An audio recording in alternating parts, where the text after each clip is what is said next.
এসেছেন বিষয়টি সম্পর্কে জানার জন্য আমার আমন্ত্রণে। এই জন্য আপনাদের প্রতি কৃতজ্ঞতা প্রকাশ করছি। আমরা গত 22/7/2025 খ্রিস্টাব্দ তারিখ বিকালবেলায় একটি অভিযোগ পাই যে সরকারি মোরাপাড়া কলেজের একাদশ শ্রেণীর শিক্ষার্থী মাহিয়া আক্তার অপহরণের শিকার হয়েছে। উক্ত সংবাদের লিখিত অভিযোগের প্রেক্ষিতে আমরা আমাদের যে প্রক্রিয়ার মাধ্যমে আমাদের একজন অফিসারকে নিয়োগ করি, সেই বিষয়টি নিয়ে কাজ করতে থাকে। এরই মধ্যে পরের দিন অর্থাৎ 23/7/2025 খ্রিস্টাব্দ তারিখ সকালবেলায় অনুমান 11 ঘটিকার সময় অপহরণের শিকার যে ভিকটিম মাহিয়া আক্তার তাকে মুমূর্ষু অবস্থায় সরকারি মোরাপাড়া কলেজের পিছন থেকে স্থানীয় লোকজন উদ্ধার করে। আমাদের পুলিশের সহযোগিতায় তাকে প্রথমে শাহবাজপুর হাসপাতালে নেওয়া হয়। সেখান থেকে পুলিশের প্রহরায় তাকে ওই ঢাকা মেডিকেল কলেজের ওসিসিতে আমরা প্রেরণ করি। ভিকটিমের ডাক্তারি পরীক্ষা নিরীক্ষা অলরেডি চলতেছে।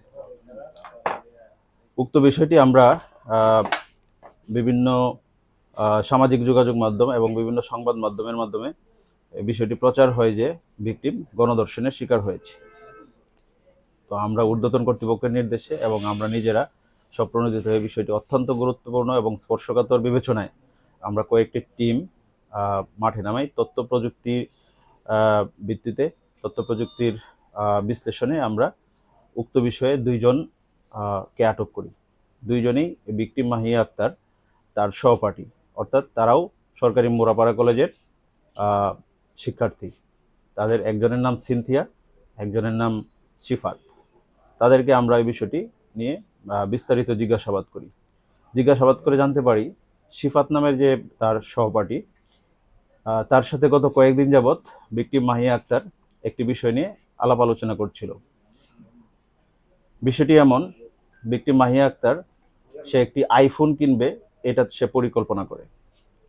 এই আইফোন কেনার জন্য সে তার যে সহপাঠী সিফাত তাকে বলে যে তুমি আমাকে একটু সহযোগিতা করবা, আমি এরকম একটি পরিকল্পনা করছি। পরিকল্পনাটা এমন যে আমি অপহরণের শিকার হয়েছি, তুমি আমার মা বাবাকে ফোন করে বলবা, আমার ফোন থেকে ফোন করে বলবা যে 1 লাখ টাকা দিতে হবে, নাহলে তোমার মেয়েকে সম্মানহানি করে তোমার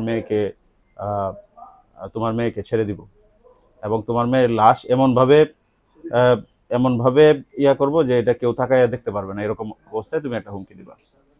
তো তাই এরই পরিকল্পনা, এবং এই পরিকল্পনাটি যে অন্য সহপাঠী সিনথিয়া সেও বিষয়টা জানতো। তার 3 জনের পরিকল্পনায় ওই ভিকটিম মাহিয়া আক্তার ঘটনার দিন 22 তারিখ সে 12:36 বাসা থেকে বের হয় বলে আমরা জানতে পারি।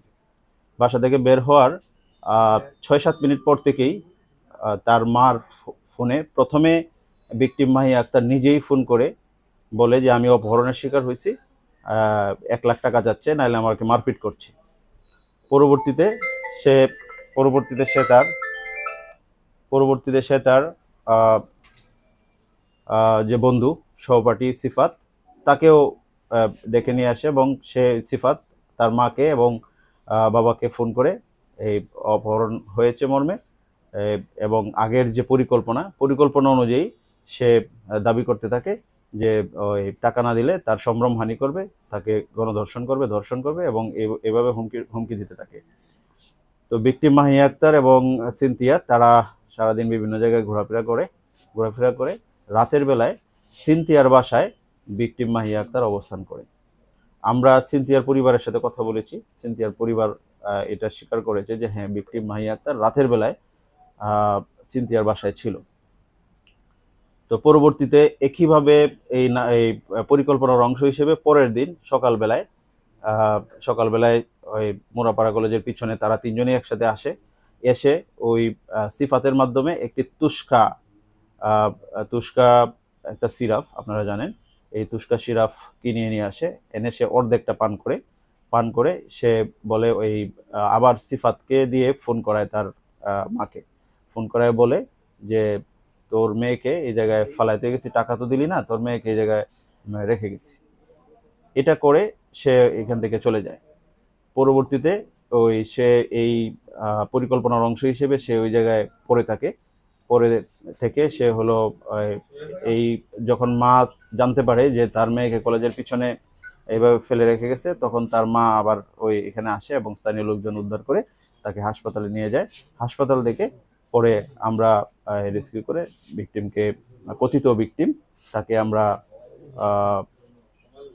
ঢাকা মেডিকেল কলেজে প্রেরণ করি। প্রকৃতপক্ষে এটা সে এই আইফোন কেনার উদ্দেশ্যে সে নিজে পরিকল্পনা করে এরকম একটি গণধর্ষণের বা অপহরণের নাটক সে করেছে। এটাই আমাদের প্রকৃত তদন্তে উঠে এসেছে। আর আমি আমাদের পরবর্তী প্রজন্ম যারা আছে তাদের কাছে আমি প্রত্যাশা রাখবো যে এই ধরনের বিষয় থেকে বা এই ধরনের পরিকল্পনা বা এই ধরনের কার্যক্রম থেকে তারা নিবৃত্ত থাকবে, এবং যারা এই সামাজিক যোগাযোগ মাধ্যমে বিভিন্নভাবে একটা ঘটনা ঘটলে পরে বস্তুনিষ্ঠতা বজায় না রেখে বা চিন্তাভাবনা না করে একটা গণধর্ষণ বা এই ধরনের বিষয় এইভাবে প্রচার করা হয় বা এ ব্যাপারে আমি সবার কাছে অনুরোধ রাখবো যে এই বিষয়গুলো যাতে আরেকটু চিন্তা ভাবনা করে বা আরেকটু বিবেচনা করে যে প্রকৃত ঘটনাটা কি হতে পারে বা কি বিষয়, এই বিষয়ে আপনারা, আমার অনুরোধ থাকবে আপনারা এই বিষয়গুলো বিবেচনায় নিয়ে প্রচার প্রকাশ করবেন। প্রাথমিক তদন্তে কি দেখা গেল এটা একটা প্রতারণার বিষয়, এটা কোনো দর্শনের বিষয় না।